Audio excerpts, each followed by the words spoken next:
गुरुर्ब्रह्मा गुरुर्विष्णु गुरुर्देवो महेश्वरा गुरुर्साक्षात् परं ब्रह्मा तस्मै श्री गुरुवे नमः। तस्मै श्री गुरुवे नमः। नारायणं नमस्कृत्य नरं चैव नरोत्तमं देवीं सरस्वतीं व्यासं ततो जयमुदीरयेत्। वक्रतुंड महाकाय सूर्यकोटि संप्रभा निर्विघ्नं कुरु मे देव सर्वकार्येषु सर्वदा। अतुलित बलधामं हेमशैलाभदेहं धनुज्वं कृशानं ज्ञानिनां ग्रगण्यं सकलगुणनिधानं वानराणामधीशं रघुपतिप्रियभक्तं वातजातं नमामि। हरे कृष्णा कृष्ण कृष्ण हरे हरे हरे राम राम राम हरे हरे।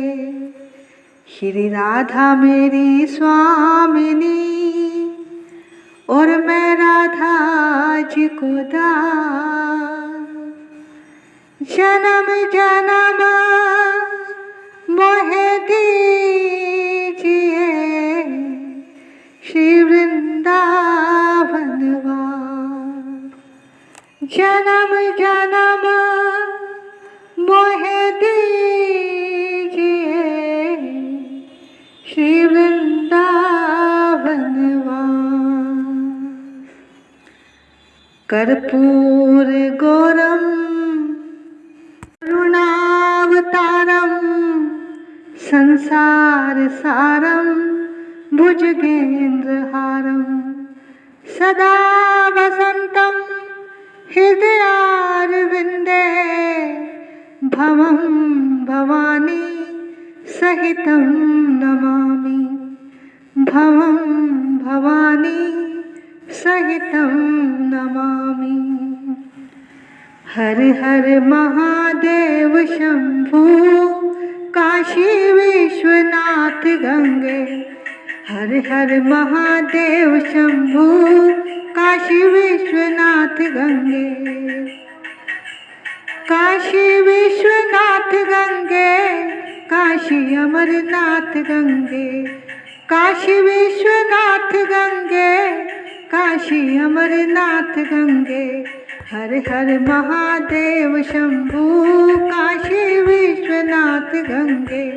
हर हर महादेव शंभु काशी विश्वनाथ गंगे। हर हर महादेव शंभु काशी विश्वनाथ गंगे। काशी विश्वनाथ गंगे काशी अमरनाथ गंगे। काशी विश्वनाथ गंगे काशी अमरनाथ गंगे। हर हर महादेव शंभु काशी विश्वनाथ गंगे। हर हर महादेव शंभु काशी विश्वनाथ गंगे। काशी विश्वनाथ गंगे काशी अमरनाथ गंगे। काशी विश्वनाथ गंगे काशी अमरनाथ गंगे। हर हर महादेव शंभु काशी विश्वनाथ गंगे। हर हर महादेव शंभु काशी विश्वनाथ गंगे। बोले शंकर भगवान की जय। हर हर महादेव हर हर महादेव हर हर महादेव। सब देवों में एक देव हर हर महादेव। सब देवों में एक देव हर हर महादेव। सब देवों में एक देव हर हर महादेव। एक बार की बात है, कि भोलेनाथ पार्वती जी को लेकर धरती में भ्रमण करने को निकले। मनुष्य लोग घूमने के दो रास्ते थे। एक रास्ता 6 महीने का वक्त लेता था और दूसरा रास्ता 12 महीने का। पार्वती जी ने 12 महीने वाला रास्ता चुना। इससे शंकर जी ने उनसे प्रतिज्ञा करवा ली कि वो धरती के लोगों का कष्ट देखकर विचलित नहीं होंगी।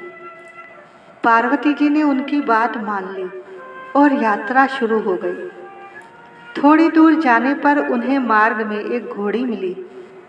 वो दर्द से तड़प रही थी। पार्वती जी से उसकी ये तकलीफ देखी न गई।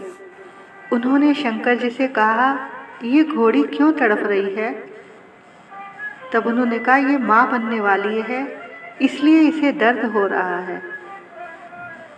तब पार्वती जी ने कहा, अगर माँ बनने में इतनी पीड़ा होती है तो आप तो मेरे गांठ लगा दो। भोलेनाथ ने मना कर दिया और आगे बढ़ गए। वहाँ एक ऐसा नगर आया जहाँ चारों ओर सन्नाटा छाया हुआ था।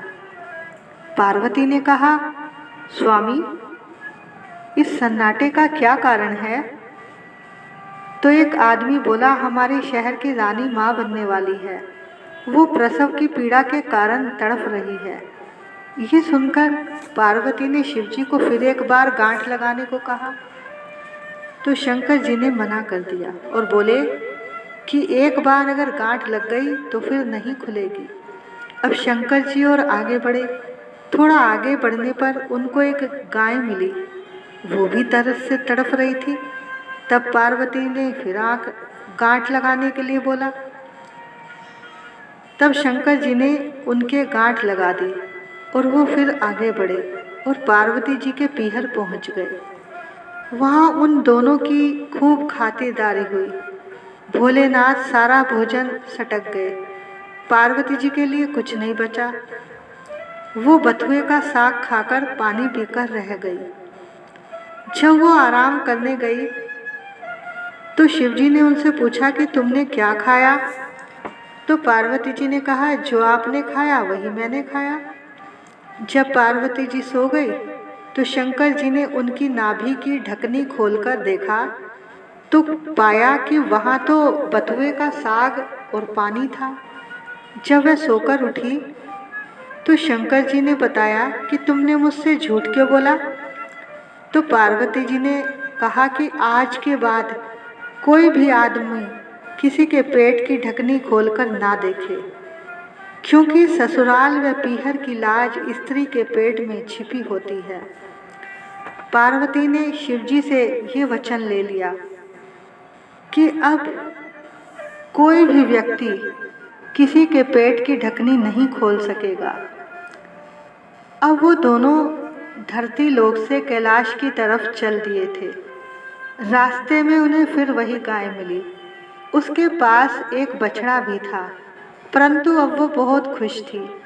पार्वती जी शंकर जी को फिर अब वापस गांठ खोलने को कहती हैं, मगर शंकर जी उसकी बात को अनसुना करके आगे बढ़ जाते हैं।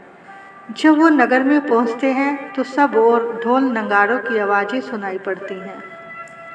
लोग एक दूसरे को मिठाई खिला रहे थे। चारों ओर चहल पहल थी। पार्वती के पूछने पर लोगों ने बताया कि हमारी रानी के यहाँ बेटा हुआ है, इसलिए उत्सव मनाया जा रहा है। अब थोड़ी दूर जाने पर फिर वही घोड़ी मिली, जो अपने बच्चों के साथ बड़ी खुश दिखाई पड़ती थी। ये देखकर पार्वती जी भगवान शंकर जी से फिर गांठ खोलने को कहती है। शंकर जी कहते हैं, मैंने आपको पहले ही कहा था कि मृत्यु लोक की चीज़ें आपको लुभाएंगी। पार्वती ने जिद करके गांठ खुलवा ली। दोनों एक गांव में पहुँचे। वहाँ एक गरीब ब्राह्मण रहता था, जो प्रतिदिन शंकर जी को जल चढ़ाता था, उनकी पूजा किया करता था। उसको पूजा में जो दान दक्षिणा मिलती थी, उसी से वो ब्राह्मण अपना गुजारा करता था। वह ब्राह्मण दयालु भी था। वह जब भी किसी जरूरतमंद आदमी को देखता तो वह उसकी सहायता भी किया करता था। उनको दान करता देखकर उसकी पत्नी उससे चिढ़ती थी, मगर उनकी भक्ति देखकर उससे प्रेम भी करती थी। वह अपनी जरूरत का सामान आस पड़ोस का काम करके जुटा लेती थी। कुछ समय बाद दान दक्षिणा कम आने पर ब्राह्मण देवता व ब्राह्मणी बड़ा दुखी रहने लगे, क्योंकि घर की जरूरतें पूरी नहीं हो रही थी। अपने नित्य कर्म करने के लिए एक दिन वह नदी पर जा रहा था। तभी सौभाग्यवश माता पार्वती और शंकर जी कहीं जा रहे थे। उन दोनों की नज़र उस गरीब ब्राह्मण पर पड़ी। उसकी उदासी देखकर माता पार्वती सब समझ गई और माता ने शिवजी से कहा कि हे स्वामी, यह आपकी भक्ति बड़े नियम और श्रद्धा से करता है, फिर आपने अब तक इसकी सहायता क्यों नहीं की?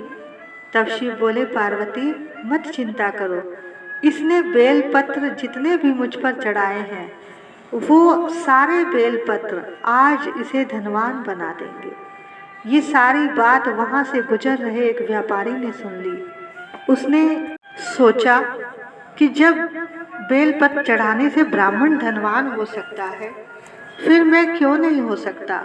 वह व्यापारी उस ब्राह्मण के घर गया और बोला कि अब तक तुमने जितने भी बेलपत्र भगवान शंकर को चढ़ाए हैं वो सब तुम मुझे दे दो, मैं तुम्हें इसके बदले 100 स्वर्ण मुद्राएं दूंगा। ब्राह्मण ने धन की जरूरत के कारण वह सभी बेलपत्र व्यापारी को दे दिए। वह व्यापारी बिल्व पत्र लेकर मंदिर में गया और मंदिर में चढ़ाकर वहीं बैठ गया और धनवान बनने का इंतजार करने लगा। मंदिर में बैठे बैठे सेठ जी को आधी रात हो गई और वो चमत्कार देखने के लिए बड़े उतावले हो रहे थे।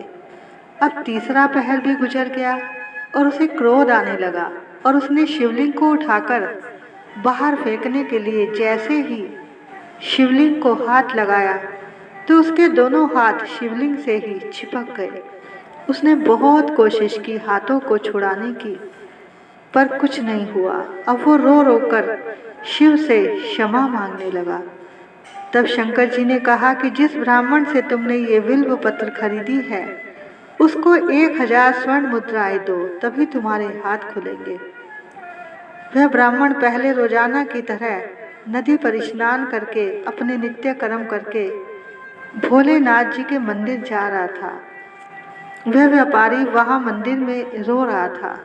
ब्राह्मण ने उससे रोने का कारण पूछा तो सेठ ने बताया, आप जल्दी से मेरे बेटे को 1000 मुद्राएं लाने को कहो। सेठ का बेटा स्वर्ण मुद्राएं ले आया और उस ब्राह्मण को देने को कहा। जैसे ही 1000 वो स्वर्ण मुद्राएं उस ब्राह्मण को दी, तभी सेठ के हाथ खुल गए। सेठ के पास सब कुछ था, मगर उसने लालच किया। तो भैया हमें कभी भी लालच नहीं करना चाहिए। बोलिए शंकर भगवान की जय। हर हर महादेव, हर हर महादेव, हर हर महादेव। सब देवों में एक देव, हर हर महादेव। सब देवों में एक देव, हर हर महादेव। सब देवों में एक देव, हर हर महादेव। यहाँ पर बैठे सभी प्रभु प्रेमियों को व कथा का श्रवण करने वाले सभी भक्तों को मुझ कृष्ण प्रिया किशोरी दासी की ओर से वृंदावन से राधे राधे, राधे राधे।